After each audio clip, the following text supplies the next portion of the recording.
Actually, all of that, put that aside. What concerns me more are the legal precedents we're setting, as I've tried to explain. But let's go to Hassan, who has got a different view. And it's interesting to speak to Hassan because, as clearly as a Muslim, and you're a regular caller, Hassan, welcome.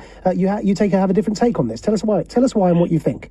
Hi, assalamu alaikum. Yeah, no, thank you. Yes, it is a different take, and I disagree with the previous caller at every single point. I will make 2 points, maybe a third one if there is time. The first one is regarding a citizenship. Now, I believe that Shamima, and we're both Muslims and we're both from Bangladeshi background, but we'll be at loggerheads here. She revoked her own citizenship by leaving the UK and supporting fighters to wage war against the UK and, in my view, against Islam as well, but that's a different matter. So we don't need the law to revoke it for her. She did it herself. Now she seeks recourse to British justice and values, the very values she fought against indirectly by strapping bombs. Yeah. Second point is the director of Reprieve, Maya Foa, said that she was actually a victim, and I think you made the same point earlier on. A victim is a victim until they commit the crime, okay?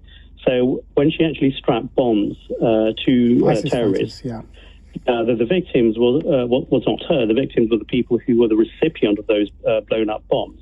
And a good analogy I'll give you is are two British women, English women, Karen McGregor and Shelley Davis. They were part of the Rotherham Asian grooming gang, and they were jailed. But maybe at some point they were groomed at an early age, and then they committed the crime by recruiting other white girls for these animals. They're in jail. They're not victims. They are criminals. Same with Shamima Begum. Can I come back on some of these points? No, let us know when you finished your points, and I'll come back on some of them. Yeah. Okay, very kind. Okay. In terms of would Shamima be reformed? I don't think. I mean, and the clip you just played, I think you said it's sorry, not sorry. I think it's more of a not sorry, and she's trained how to speak.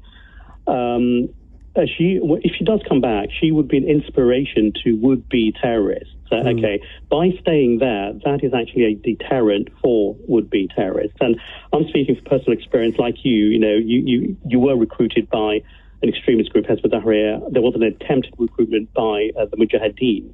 So we have similar backgrounds.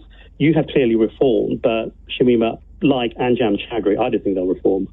Well, and clearly, again, in my interest to make it very clear, and you'd be aware of this, Hassan, there is a difference legally and morally between Islamists and jihadists in the sense that neither I nor anything you flirted with perhaps at college came close to violence. But on the points you made, it does interest me, Hassan, because whether or not she any longer believes in our values, surely you'd agree that a condition for delivering justice isn't that the recipient of our justice believes in our values if they're a citizen. It's what we believe in, surely. We dole out justice even to serial killers and all manner of IRA terrorists. We don't care whether they believe in our values. We care about what we believe in, and we believe that everybody should be treated in the same way. So on that point, I'll bring it to the victim's point you mentioned, which is she could be both. I mean, I'm not saying she is a victim, by the way. I'm saying her age is relevant, and that's as far as I'll go. But what we know is that even child soldiers who are recruited kill people, but they're children.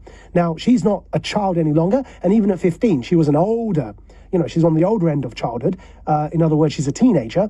But it is relevant still. You'd have to agree that if someone's 15, it's at least relevant as to how they're treated. But the main point for me, Hassan, is what you haven't addressed are the legal precedent issues that I'm talking about. What sorts of crimes should qualify for having somebody's citizenship stripped, and what sorts of citizen should qualify? So you and I are born to parents that came from abroad. Now, if I committed or you committed exactly the same crime as somebody who was born to parents that didn't come from abroad, do you not see how this could lead to a two-tier situation where Hassan could have his citizenship stripped for the very same crime that somebody that wasn't born to parents that came from abroad committed?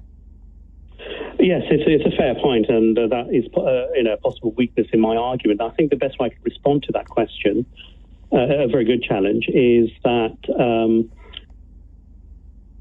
if I went abroad, so if I look back on Britain and I went abroad to fight against the UK, blowing up people, then I would not expect me to come back.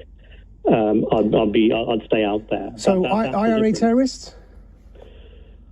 Well, they should They'd be jailed. Well, I mean, they committed the crime here, so they should be jailed until they are jailed here. Yeah, rather than going back so to imagine Ireland. she's sentenced there and fulfills her sentence. She still can't come back. But an IRA terrorist that fulfills their sentence, even if they did have dual citizenship, there's never been an issue of stripping them of their citizenship, has there? Yeah. No, I personally think they should have been stripped of their citizenship anyway, the IRA terrorists. So you talk about legal precedents. Well, I think Lord Reid was very, very clear. He has set the legal precedent by saying that what trumps her citizenship is actually the security of Britain. And when I mentioned earlier that she could be an inspiration, that is a big security risk, I think. Final point for you, Hassan, very quickly, because we're literally against it's 3 o'clock, but I want to squeeze this in. What about when we deport terrorists abroad that were born abroad but were in Britain, like Omar Bakri, Abu Qatada? If we do this, how do we expect future countries to take their terrorists back if we don't take ours back? Yeah, that's a good question. It is a good challenge. I don't have the answer to that. All right. Well, Hassan, listen, I'm sorry to cut it there. It's 3 o'clock. We're up against the clock. And the reason I extended this with you is that you're a regular caller and I respect your ability to have these conversations with me. And so I gave you a bit of extra time. I hope to speak to you again. Unfortunately, lots of you are trying to get through to us on this.